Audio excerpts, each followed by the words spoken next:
তুই কি আমার মান সম্মান রাখবি না? এই ইঁদুরের মতো ছাগল কোন জায়গা থেকে কিনেছিস? মানুষ দেখলে তো হাসবে। ধার দিনা করে হলেও ছোটখাটো একটা গরু কিনতে পারতিস। আমার দেখ, আমি 5 লাখ টাকাতে গরু কুরবানি করছি, আর তুই আমার ছোট ভাই হয়ে একটা টুনির মতো ছাগল কুরবানি করছিস।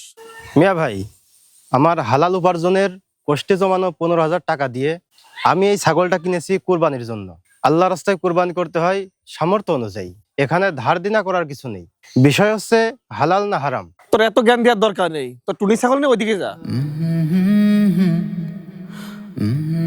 যাই আব্বার কাছে আমার গরুর কথাটা বলে আসি।